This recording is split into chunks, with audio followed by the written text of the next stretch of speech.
if you're a physician, you're a highly paid professional, you can have anything you want, but you cannot have everything you want.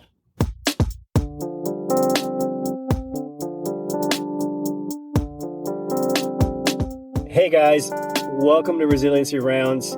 On today's episode, are money problems burning you out? So before we get started, Aneesh, you were telling me about Spartans. Yeah. So let me ask you this, Eddie. Are you a slave to your money, or have you enslaved your money? So what I mean by that is, everybody's heard about the Spartans, right? Mm. Spartans were these really cool, warrior class, right? But has anybody ever spoken to you about how great they were at agriculture?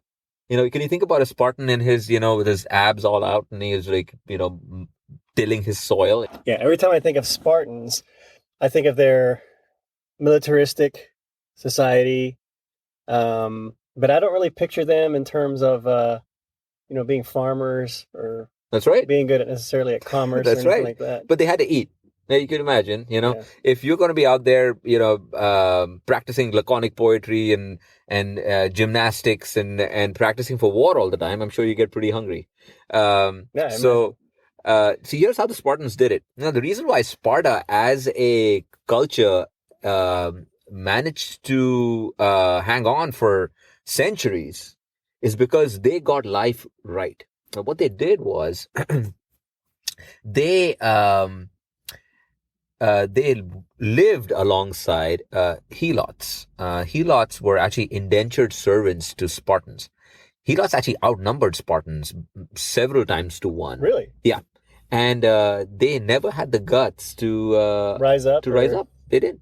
And so Spartans, each Spartan, just by being a Spartan, a citizen of Sparta, would have land allotted to him and a helot family to till this land and grow the livestock. And they would have to pay the Spartan in the form of bushels of wheat and a certain amount of meat and stuff. And each Spartan was then required to bring that meat and bushels of wheat to the main barracks to share with his brothers. And so now, just imagine that life. They don't have to till the soil. All they have to do is go collect it. And you know what they get to do with the rest of their time? They get to be Spartans.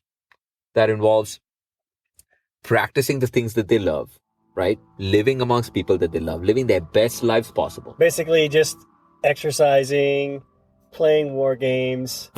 Poetry, they love laconic poetry, which is, writing poetry. Singing songs. I mean, they did all of these things and they had a fun time off it. We should be careful though, because we're not advocating slavery. Yeah, we're not advocating. No, this is not slavery though. So the helots weren't slaves. They weren't slaves. They were indentured servants. The point I'm trying to make essentially is, yes, you cannot go out and get yourself an indentured slave, and that's not, or indentured worker. I mean, that's not the point I'm trying to make. But think about our relationship with money, right? If you were to use your money to till the soil for you, you could then be a Spartan.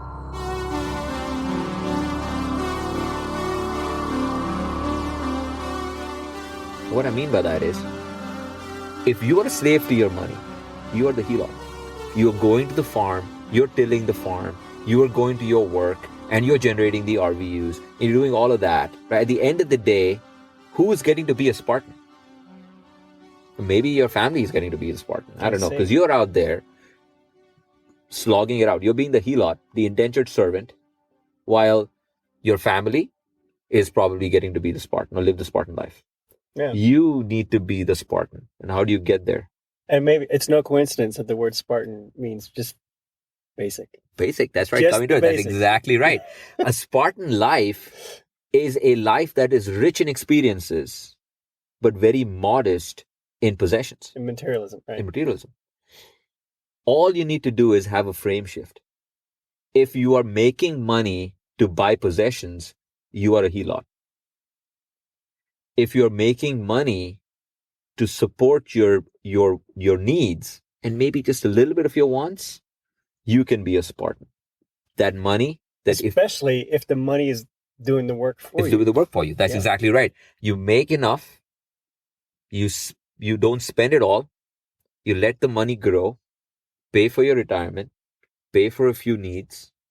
Pay for your needs. Sorry. Pay for a few wants, and you get to live like a Spartan. Awesome. That's the conversation we were having. Yeah. So have a listen to this conversation, because obviously I certainly didn't have this figured out, and I still don't have it figured out. Yeah, But one of our best conversations when we talked about our struggles with money, and I think it's something that a lot of physicians have questions about, especially the ones that are early in training. Like, what should I be doing? Yeah. As a medical student, what should I be doing as a resident? What should I be doing if I do a fellowship? What should I be doing? So we touch on that. Now, again, this is not a conversation about how to handle your money. I think there are several podcasts on that. There's a lot of literature on that. And I'm no expert on it, and so this is not about how to invest.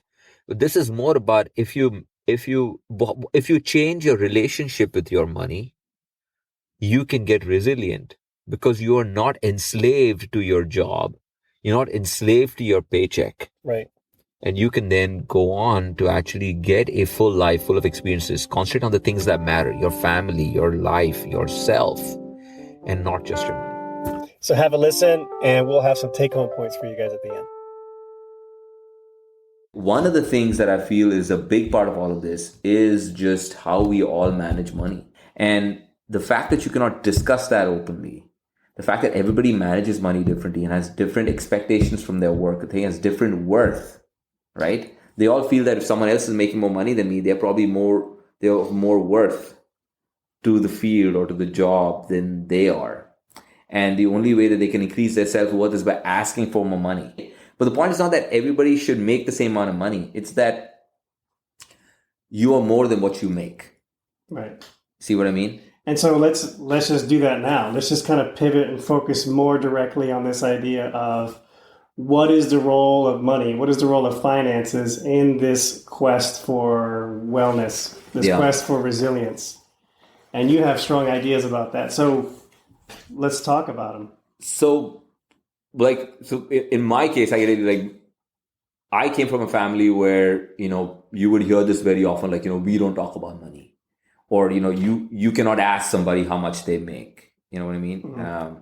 Money was like a taboo subject because we came from like a middle class family. If I'm talking about my grandparents and beyond, it was all about just education and then work. And that's that. Your education spoke for who you were, and that we never spoke about money. So that was one. And so growing up, I never got any advice about money, about how to manage money. We were just not given any. The only person who ever gave me any advice was basically my aunt. My aunt was she's one tough woman. We'll talk about her one of these episodes. Like, she's really somebody that we should discuss. Mm-hmm. But she was a businesswoman, and this is in India, where there's very conservative, at least back then, right, where women leaders in business who were women, this was very rare to find. But nonetheless, she was very successful in her business, and all she told me was, Aneesh, just make sure you save 10% of what you make. And that advice she gave me when I was like maybe 16 or something like that. I mean, never really spoke about it beyond that. I always thought she lived frugally for, all things considered. And I used to think that was a negative thing. I was thinking, why does she drive this car when she can buy that car? And I used to have that. Why does, her house look like this when it can look so much better? She has a successful business. And now I know why. But nonetheless, that's what she told me. That's all I took about money, right? So when I came to the US to train, and I started, first money I ever made was a stipend as a resident. I decided I'm going to save 10% of that stipend, right? That's all. And I knew that I needed to have a little bit of an emergency fund. So that's all. That's all I knew about finance. I had no idea about, what a share was, what a bond was, or what a mutual fund was. I had no idea. And I thought that was for people who were interested in finance. And I would never dabble in the market. I'm not going to do any of this stuff because it's risky. That's it. That was my understanding. So, but when I was a chief resident, I ended up finding my first mentor. And I went and asked him, I said, hey, listen, I am about to become a dad, and I need to start getting serious about personal finance. And I have no idea. How do you do it? And that took me a while because it was so uncomfortable to have this conversation with someone. And again, so, but he was somebody that I was comfortable with after working with him for over 6, 8, 9 months, very closely, Finally asked him, and he's like, "Oh yeah, sure, I have this guy." And now, looking back at that conversation, I'm like, that could have gone really wrong because you don't want to meet someone's guy. Right. I'm just so glad. I got this guy. He's going to tell you about these condos in Florida. Timeshares. But obviously, knowing him now, knowing my mentor now, obviously he was the kind of guy who would get the right kind of person. If you're a positive person, you come across more positive people is what the deal is, I think. Anyways, but nonetheless, he put me through this guy, and I went and met him, a certified financial planner professional, right? And it was great. And my wife and me met him, and he came up with this financial plan. He said, "Hey, these are your assets, these are your liabilities, this is how much you owe. What kind of person are you? What kind of person is your wife?" And we sat down and we thought about things we never thought of before.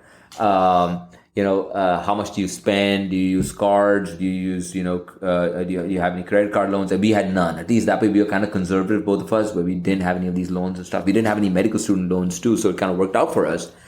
Then he started talking about kids. We just had our son. We had, and then, so college education. And at that point, I had no idea. I said, "Oh yeah, we want to send him private, undergrad, private grad. You want to go to the best place ever and stuff." He's like, "Okay, fine, all right. And you're gonna have other kids?" It's like, "Yeah, we're probably gonna have another other kid." "All right. So this is what a financial plan looks like. So when do you guys want to retire?" I said, "I want to retire when I'm 65." I've changed that since then. I don't know what till I'm 65, but both me and my wife. I said, "Fine." And then he did this amazing thing. He actually drew out a financial plan. I had never seen anything like this. He said, "Okay, if you put money away at this rate going forward, this is how much you expect to have when you retire. This is how much you would expect to have if you paid private undergrad for your kid and he goes through grad school by himself.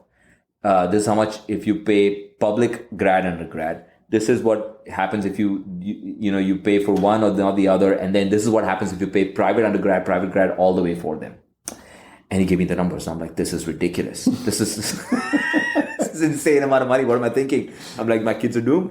And then we left it at that. He said, "Okay, first thing you got to do, don't worry about this. You're not making any money right now. You're just a fellow. Just make sure you don't accrue any more debt and start coming up with a budget." We came up with a budget, and that was fellowship. Fellowship was all about putting some money away. We ended up buying a house. We had already bought a house before I met this guy and spoke to him about it. And that's it. I forgot about it. Then I became an attending. So the first attending paycheck, I'm like, I know what he had told me. I need to have this big emergency fund. So I just siphoned all my money into this huge emergency fund and just completely filled it up in a couple of months, what I needed. Then I just started saving like a maniac. I had another friend of mine who knew a little bit more about finance. I started talking to him a little bit. He said, "Yeah, you need to fill up your 401k, 403b, 450b. I had no idea what these things are. I said, "Fine, I'll do it." I did it. And then finally one day, I was going through my job and things weren't going well. And I was not happy. You mean at your work? At my work. Okay. And so I wanted to quit. I wanted to go do something else. Go find another job, that is. And we started looking. I started interviewing at other places. And then because I wasn't happy with my job, I started focusing on other things. Like I wanted to become really fit, and that was my focus. So I really got into CrossFit, and then everything kind of came to this big stuttering stop. I found a job in Seattle that I really liked, and I got injured really badly at working out. And then I had to spend a lot of time lying on the floor of my house, just looking up at the ceiling, and not knowing where I'm going with this. I was kind of, for some time, I couldn't get off the floor, right? I couldn't go to work and get off the floor, and I'm like, what if I had made the move and had gotten injured, right? What if maybe I'm not looking at life the right way? Just rehabbing from this injury, putting my life back into perspective, I'm like, I have time to rehab. I have time to kind of sit back and introspect. And if I got into this busy private job or non-academic job, I don't think I'd have this luxury. I wouldn't be able to do it. And maybe I'm not looking at this the right way. And then I recovered out of that, and then my dog died. And man, it took me not liking my job, having a workout related injury, which is bad enough, and my dog dying, to realize that I have no control. I have no control on my own life. And honestly, these weren't life altering events. It wasn't like I'm sick and I'm dying, or and I've lost my job and my wife is leaving me or something. None of that. And it really got me to looking into myself, figuring out who am I? Why am I like this? And why am I not happy? I have a job that pays. I have a family that loves me. I'm valued at my work. Not all aspects, but some aspects I am. I'm young. I have, these things going from, and I have no debts to speak of, Why am I unhappy?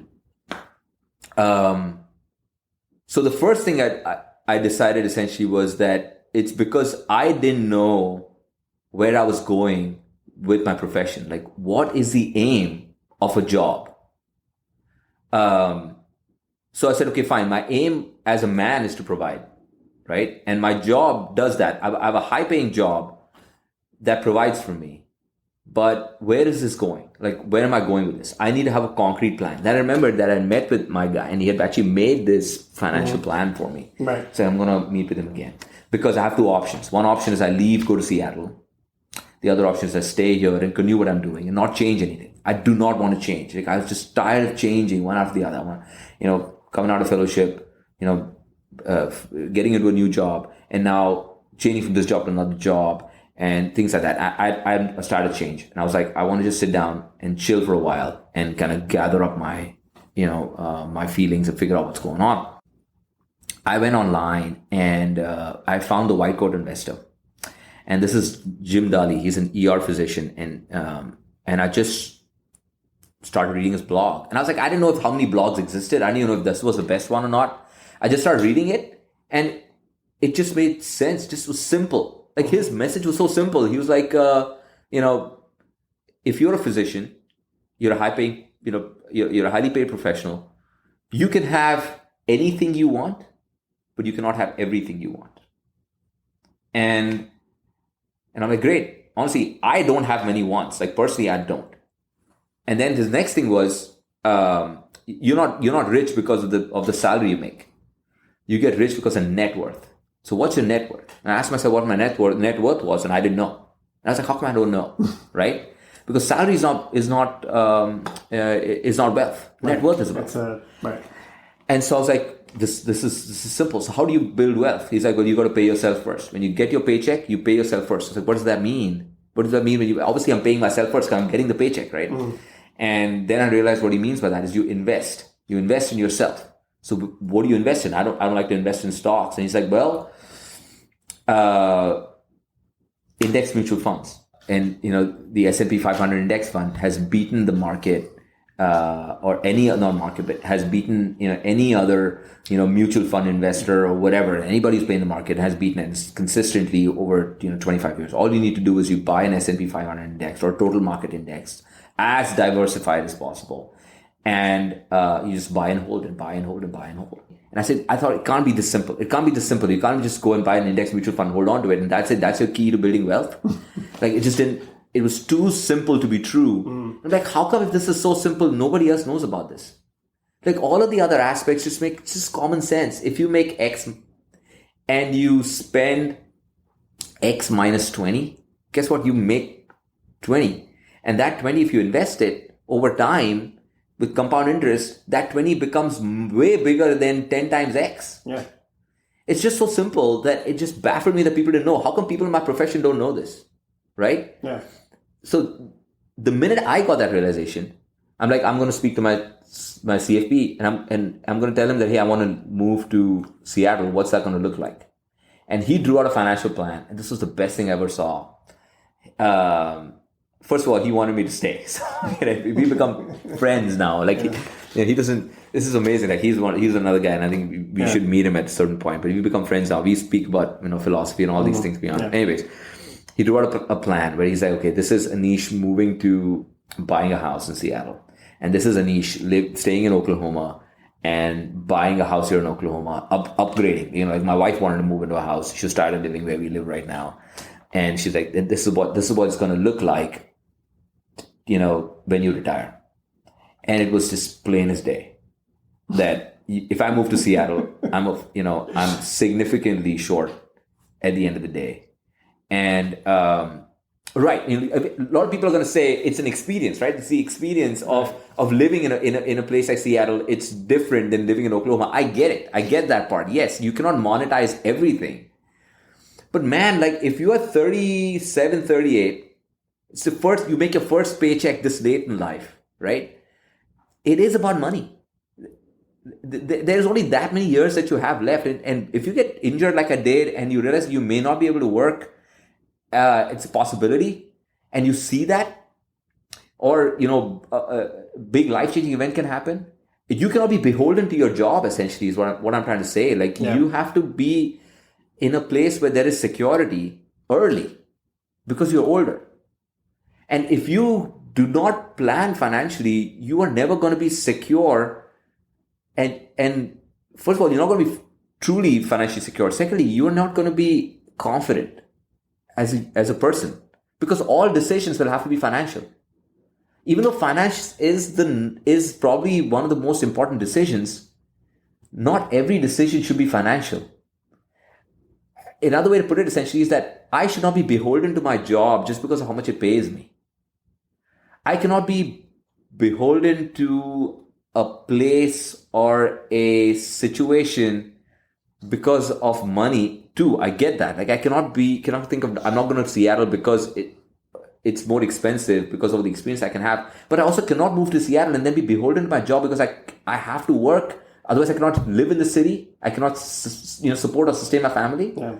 So living in Oklahoma, a place where cost of living is low and standard of living is high, and working in a job that yes pays well, but I don't get paid near what some of my colleagues in non-academia get paid. But because I live modestly, I can control that. And man, the minute that it's the switch came on, I introspected, figured out that from a financial perspective I was secure, and I knew what it looked like going into the future. Truly, what disability insurance meant and how much I had and what that would mean. I increased my life insurance at that point. I significantly increased my, my net worth beyond just, the 403 and 457. I started looking into other things, decided I'm going to live modestly. And that's who I was. I wasn't somebody who wanted to buy a big flashy car, and I didn't have to now. You see what I mean? Yeah. Not because I want to prove anybody else a point, because I feel myself that I don't have to do it anymore. It's very different. Like when you are not driven by external pressures, right? You become so much more confident inside. So I decided nothing changed with my job. Nothing. It was the same problems that I had before. Suddenly now when I knew from a financial perspective that, I don't make as much as a non-academic cardiologist makes, but I was more secure in my job. My job meant more to me now because I had time. And that's the other thing I found out. After that personal finance part, where you're secure financially, after that, once you've secured yourself financially, you don't have that stress as much anymore. Time is a lot more valuable than money. Like if you are below the poverty line, money is more important than anything else. You'll work 2 jobs, maybe 3 jobs, just so you can put food on the table for your kids and pay the bills to keep the light on. Yeah. But once that is gone, and you're putting money away for a future, and now you know that there's enough net worth for a future. I'm not there yet. I'm not built enough to kind of say I'm financially independent. Yeah. It's going to take me a while to get there. But I see the path. I know when that's going to happen. Time is more valuable than money. And there's not a lot of money that you can throw at me to say, I'm going to take more of your time away. Like I give my time away very reluctantly now. Yeah. And that has opened up this whole other part of my life where I have had so much time to kind of introspect. And then when I knew that time was more important than money, I started getting super efficient with my time. I started, things like Pomodoro and things like that, just to kind of get super efficient with my time. And I've been able to kind of further improve the amount of time that I spend at work. I'm very efficient at that work. I'm good at it. And I have more time now to expand to other aspects of it, like, develop myself as a human being. And it all started because I had a series of life events. Right. Yeah, a series of life events. Right. Made the switch, fixed the financial part of it. And now everything is kind of just aligning and falling into place. I've been talking for I don't know how long now. That's right. That's okay. So it's... but life's funny that way, isn't it? Like, we really are all on a journey. Major shifts in life can happen just like that. We have realizations where you have moments where you realize you've got to reprioritize things. But back on the money theme, there's that saying, like, no amount of money ever bought another second of life. You know what I mean? So, yeah. And so in the process of doing that reprioritization, I think it became clear listening to you that you realized that there was this qualitative part of life that maybe it took these series of events for you to sort of acknowledge and realize and say, hey, wait a minute. And then also realizing that, and this is something I've said to you before, that, people think money can buy happiness. Yeah. That may or may not be true, probably not true. But what I can say is very true is that money can buy misery. And so when I say that, the idea is that, and I think this is a trap that a lot of recent graduates from residency will make, is they will start spending money because, at that point they've quote unquote made it. They've graduated from residency. And you've touched on some of these things in your story too, where it seemed like, and just like every one of us, a lot of people who go into medicine are internally motivated. There's this altruism, there's this intellectual curiosity, this scientific proficiency, they're high achievers, and that drives them forward. So we're internally motivated. And we are very good at delayed gratification, right? The whole idea is, okay, we're going to grind this out, suck this up, because there's this, there's this lifestyle, there's this payoff, there's this job security, there's this job quality that we want to have. But it gets a little tricky because, it's delayed gratification, but then, okay, now it's time to get gratified, right? Now it's time when you graduate. Right. And that's probably not the right way to think of it. It's sort of like you want to think of it's a delayed contentment. It's not delayed gratification that we should be teaching students and trainees about. It's sort of like it's delayed security. It's not like you should go on a spending spree as soon as you graduate, because that's the exact wrong thing to do. Because this idea of buying your misery is you overspend. You don't look at your net worth. You don't look at your asset to liability ratio. And you get into situations where you overextend yourself. And now you're in a position where you're essentially paying for your lifestyle as opposed to actually developing the financial security that's going to allow you to be able to make choices in the future, to have flexibility in the future, and to feel like you're going to be able to retire in a way that looks the way you want it to. And so in a strange way, you start off internally motivated, and then there's kind of this switch where you now become externally motivated, just like everybody else, everybody in the workforce, the rat race, for the most part. And so that's the trap, and that's the trap that you don't want to fall into. And so I think for me, my background was that I grew up in a family we did not have a lot of money. I mean, I remember specifically growing up, if we wanted to do something special, we'd go to McDonald's, and that was like a big fancy thing. So we would get pumped if we were actually going to get McDonald's, or if we had chips, like if my parents actually bought chips to have at home, it was like, nice. And so, but I say this, but looking back on it now, I feel like I grew up, with a lot of luxury. It was just a different luxury because, I was eating home cooked meals every night. You know what I mean? Like I was eating food that was phenomenal. I just didn't know it because that's what I was getting every day. That's right. Nutritious food that was homemade from scratch, almost every night. And for us, McDonald's is like the big fancy treat, right? And so, so I didn't grow up really with financial advice at all. I mean, all I knew was that, my parents worked, they'd pay their bills, and, and that was it, and then I would hear rumblings about paying off the house and that sort of thing. So I was completely uninformed when I got into medical school and graduated residency. And in many ways, I still grasp with, what I should be doing with my money. But I read this great article. Actually, it was a story that I listened to on NPR where there was a financial advisor who actually recommended against seeing financial advisors, which is pretty funny. He was like, don't do it. You don't need that. Now, all that being said, I did, while I was in the military, have a meeting with a financial advisor that was very helpful. But bottom line, it was, have a budget. Really aim for about 15 to 20%, 2% of your monthly salary as like living costs, like paying for your home or whatever. That's it. You want to have a 6-month emergency fund. That's right. So, and then index funds. I mean, it's like nobody has consistently you're not going to beat the market. Because even the active managers that are out there that say that they do, don't. And so not over time, consistently over time. Not consistently over time. Over a person's investment lifetime. Right. And that's the way to go, right? I mean, it's not, you're not buying an index fund to cash it out the next year. Yeah. This is like you buy it and you forget it. 20 years from now, you look back and see what's going on.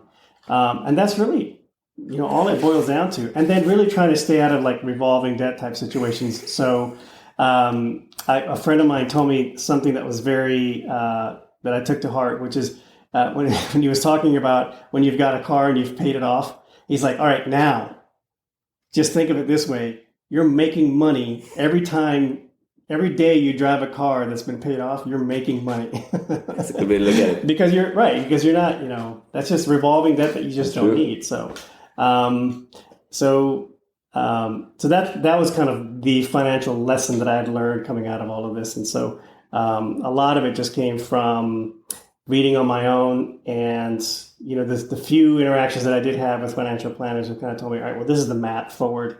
And what's interesting is that it almost doesn't matter how much you make. Like this is sort of like, if you do this, you're fine.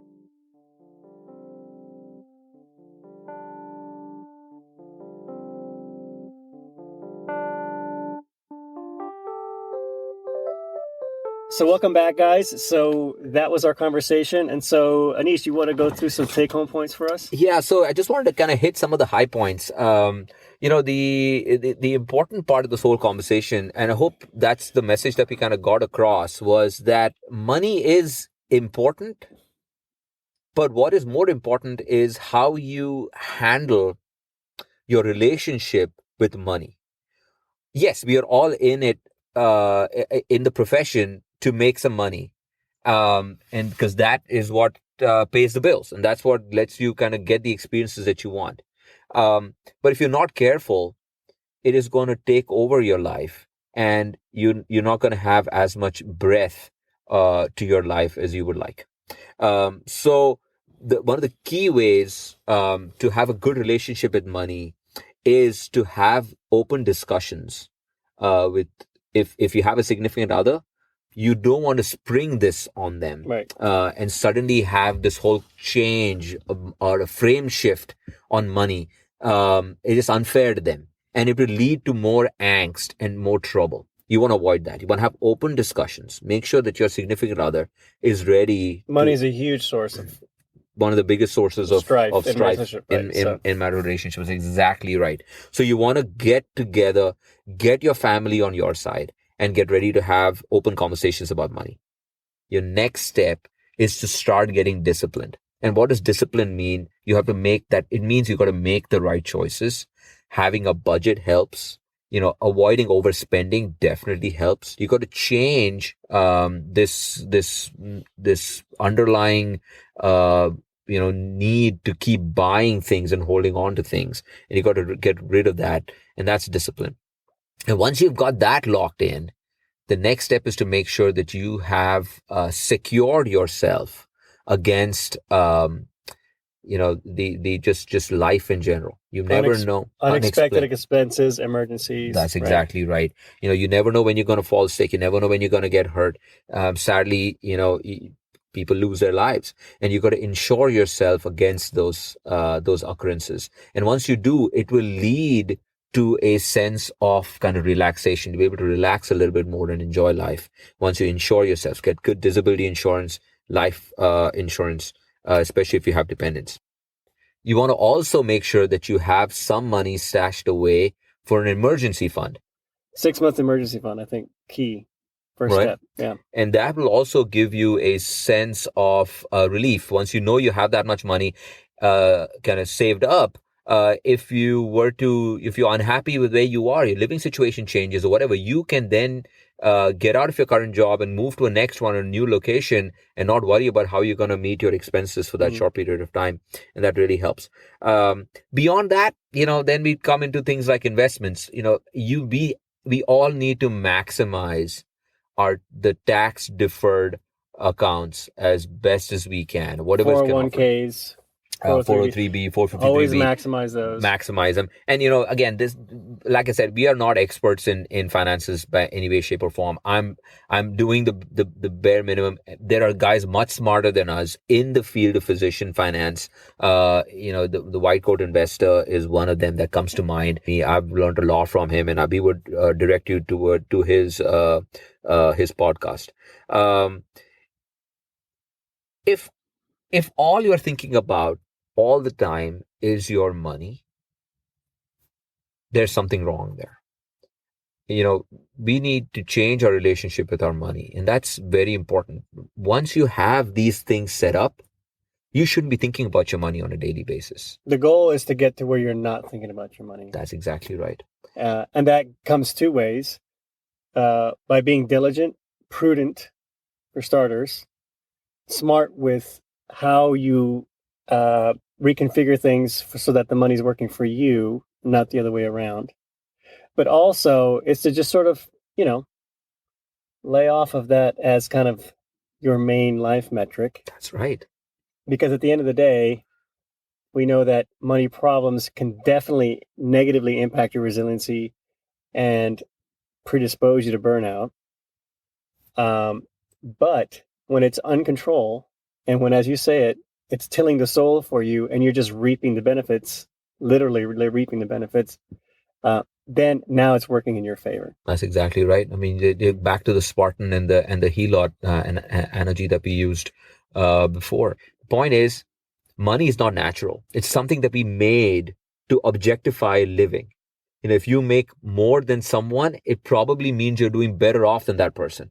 And it is not in line with nature. Experiences, skills, physical, emotional well-being, tight-knit families, tight-knit communities, strong sense of personal worth. These are more natural. And the more natural we are in our life, the more likely we are to find happiness. So think about ways to improve your status in terms of social currency, emotional currency, physical currency, right? That's exactly right. Yeah. As opposed to currency. Right. Oh man. Okay. I don't know if you have an exercise for anyone. I guess one of the exercises is just think about your relationship to money. Are you satisfied with where you are? And if you're not, why not? Yeah. And again, this is the courageous step. Look into it. Get informed. We're going to include links in the podcast notes for good resources, White Coat Investor, and some other things that we've read that we have found useful. But get informed, get educated, and don't fear that biopsy of your own financial situation. Yeah. Get your diagnosis and then move forward. Yeah, that's a good way to put it. Be a Spartan.